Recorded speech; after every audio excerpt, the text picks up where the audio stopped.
নান আনাই ইত্তাল, এটা যদি আমি গুগলে গিয়ে ট্রান্সলেট যদি করি তাহলে ইংলিশটা আসে হচ্ছে কি ইফ আই অর্ডার। তো বিজয় থালাপতির 69 নম্বর ফিল্ম বিজয় 69টাকে কেউ অন্যভাবে অবশ্যই নেবেন না। সেটা দুটো পোস্টার রিলিজ করা হয়েছে, একটাতে বিজয় থালাপতি সেলফি নিচ্ছে আর একটাতে বিজয় থালাপতি হাসি মুখে ওই ইফ আই অর্ডার কথাটার সামনে দাঁড়িয়ে চাবুক ঘোরাচ্ছে।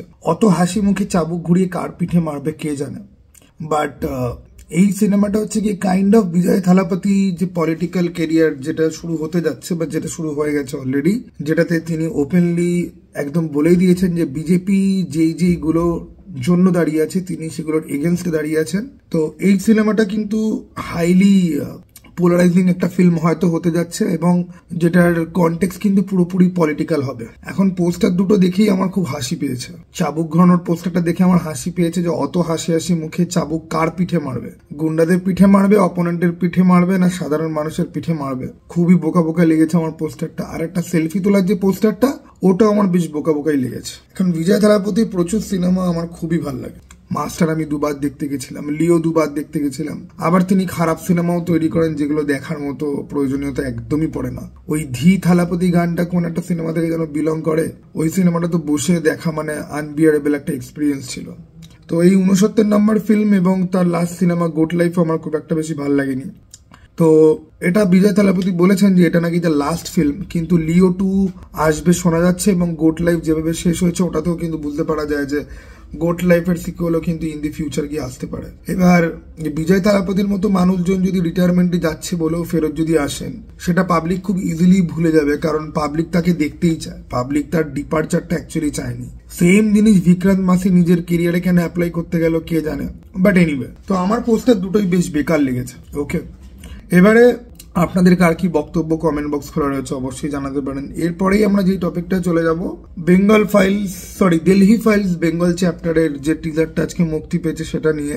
যেই ভিজুয়ালটা আমরা দেখি একটা ওয়ান টেক শট যেখানে একজন বৃদ্ধ মানুষ, that is our Mithun Chakraborty, কনস্টিটিউশনের ভূমিকাটা আওড়াতে আসছেন এবং তার কথা জড়িয়ে যাচ্ছে। গোটা শটটাই ওয়ান টেকে নেওয়া হয়েছে এবং আমি যদি ক্রাফটের দিক থেকে, সিনেমাটোগ্রাফির দিক থেকে এবং এই ওয়ান টেক শট এবং এই অ্যাক্টিং এর দিক থেকে কথা যদি বলি, তাহলে এইরকম হরিফাইং অথবা হন্টিং শট আমি লাস্ট কবে দেখেছি হিন্দি সিনেমার মধ্যে আমার কিন্তু মনে পড়ছে না। The whole thing was like very haunting. এবং এই সিনেমাটার যে গল্প সেটা কিন্তু কাশ্মীরের এক্সোডাসের মধ্যে আরো একটা অত্যন্ত একটা ট্র্যাজিক ইভেন্ট নিয়ে, যেটাকে কিন্তু নিয়ে লোকজন বেশি কথাবার্তা কিন্তু বলে না। দ্য গ্রেট কলকাতা কিলিং, ওকে, যেটাকে আমরা ডাইরেক্ট অ্যাকশন ডে নামে ইতিহাসের পাতায় আমরা পড়েছি। যেটাতে কি হয়েছিল মোটামুটি যারা আমরা পড়াশোনা করেছি বা জানি একটু হলেও তাদের মোটামুটি একটা আইডিয়া আছে। এবারে আমার এই সিনেমাটা নিয়ে একটা, দেখুন পলিটিক্যাল সিনেমা আমার দেখতে একেবারেই ভালো লাগে না, আমার জাস্ট পোষায় না পলিটিক্যাল সিনেমা। এটা আমি অ্যাজ এ পার্সন বলছি।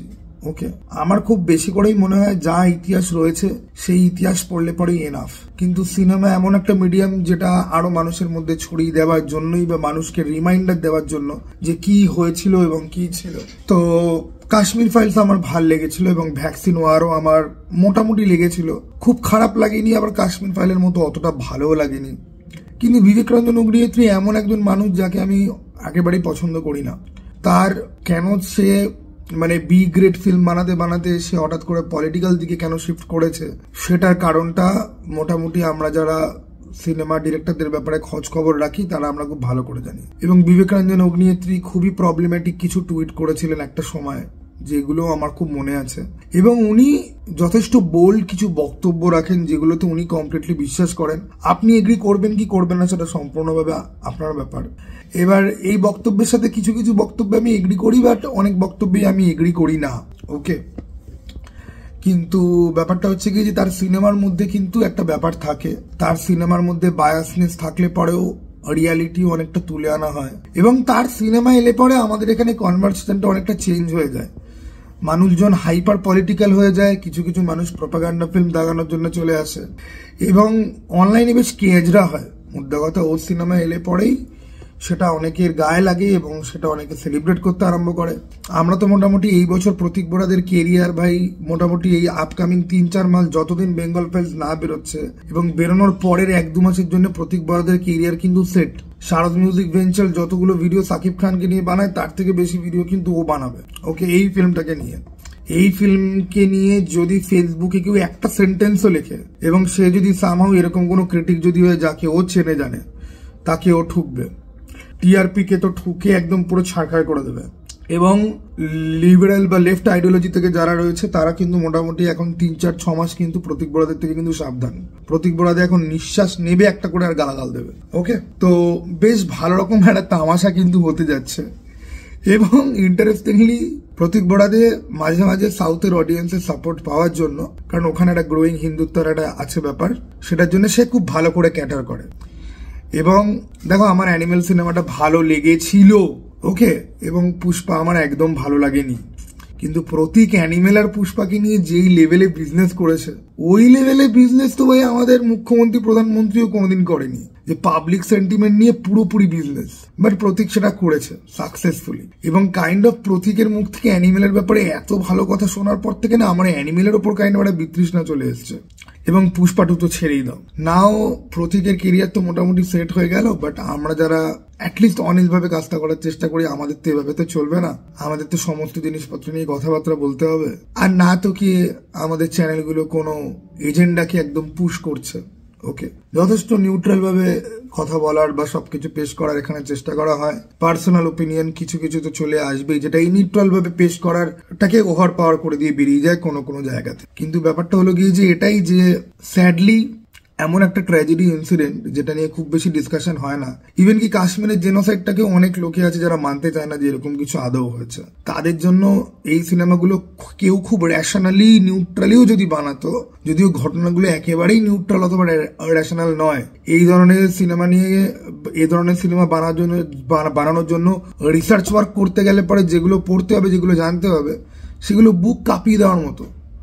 এবং যখন কোনো জিনিস আপনার বুক কাঁপিয়ে দেওয়ার মতো হবে, আপনি তখন সেটার প্রতি প্রোটেক্টিভ আপনি হয়ে পড়বেন। তখন আপনাকেও দেখে মনে হবে যে সার্টেন আইডিওলজির দিকে আপনি কিন্তু হেলে পড়েছেন। বাট কি করা যাবে, দুনিয়া কমপ্লেক্স, মানুষের জীবন কমপ্লেক্স এবং মানুষ নিজে কম কমপ্লেক্স নয়। কিছু করার নেই। কিছু কিছু জিনিস আছে যেগুলোকে জাস্ট নিউট্রাল ভাবে প্রকাশ করার কোন রকম ওয়ে আউটই অ্যাকচুয়ালি থাকে না। কারণ তুমি নিউট্রাল যদি হও তাহলে তোমাকে খুব বেশি করে ভেগ মনে হয়। এবার মিঠুন চক্রবর্তীর যে পারফরমেন্স এইটুকুনি টিজারের মধ্যে, এটা এতটাই হন্টিং এবং হরিফাইং না যে কাইন্ড অফ আমার এই ভিডিওটা বানাতে এতটা দেরি হচ্ছে। আমি টিজারটা দুপুরবেলা ঘুম থেকে উঠে দেখার পর থেকে বেশ ভালো রকম ভাবে এফেক্ট করেছে। গ্রেট কলকাতা কিলিং নিয়ে একটা বই গত বছর বইমেলাতে এসেছিল, সেটাকে খুব পুশ করার চেষ্টা করা হচ্ছিল সেলের জন্য, কিন্তু লেখকের লেখার ক্যাপাবিলিটি একেবারেই ভালো না। তো ঝা চকচকে মলাট দিয়ে কিছু হয় না। এবং গোপাল পাঠার জীবনের উপর বেস করেছিল ওই বইটা, তো আমি ওটা পড়িনি, ঠিক আছে। কিন্তু এবার এই বইমেলাতে এই টপিকের উপর কোন একটা ভালো রাইটারের কোন একটা ভালো বই আমাকে খুঁজতে হবে। আজকে প্রিন্সের চ্যানেলে আমাদের পডকাস্ট এসছে, যারা পডকাস্টের জন্য ওয়েট করছিলেন প্রিন্সের চ্যানেলটা কিন্তু ভিজিট করবেন, আমার কমেন্ট বক্সেও কিন্তু দেওয়া থাকবে। আর অমর্ত্যর সাথে আমার নেক্সট এপিসোড কিন্তু আসতে যাচ্ছে কাল পরশু তরশুর মধ্যেই, এবং এটাও বেশ বড় একটা ভিডিও হয়েছে যেটা বাই পার্টে আসবে। মোটামুটি যারা ডিসি মার্ভেল কমিক্সের গাইড যারা চাইছিলে তাদের আমি বলবো এই ভিডিওটা চেক আউট করার জন্য। তা বাদ দিয়েও আমরা আরো অ্যাডিশনাল অনেকগুলো টপিক নিয়ে কথা বলেছি। এবং অ্যানিমেল বললাম না, অ্যানিমেল নিয়ে আমি কিছু বক্তব্য রেখেছি যেগুলো ইন্টারেস্টিং হলে পরেও হতে পারে, এবং যেটা এই বক্তব্যগুলো শোনার পর কারুর আমাকে হিপোক্রিট বা টু ফেসেড মনে হলে পরেও হতে পারে। নট দ্যাট আই কেয়ার, ওকে। কি আমাকে নিয়ে কি ভাবলো তাতে আমার লিটারালি আমি চেষ্টা করি সেগুলোকে গায়ে না মাখা, ওকে। কারণ মানুষ প্রত্যেকটা মুহূর্তে ইভলভ করছে, তার থট প্রসেস, তার এক্সপোজার প্রত্যেকটা মুহূর্তে আরো বেশি এনহ্যান্সড হচ্ছে অথবা ডিক্রিজ হচ্ছে, এবং তার আউটলুক, তার পার্সপেক্টিভ চেঞ্জ হচ্ছে। তো এটাই হচ্ছে গিয়ে ব্যাপার। তো তোমাদের এই একদম বামপন্থী এবং ডানপন্থী কাজের এই পোস্টার অথবা টিজার তোমাদের কেমন লাগলো কমেন্ট বক্স খোলা রয়েছে, তোমরা অবশ্যই জানাতে পারো। চলো টাটা ভাই, আবার যেন দেখা পাই।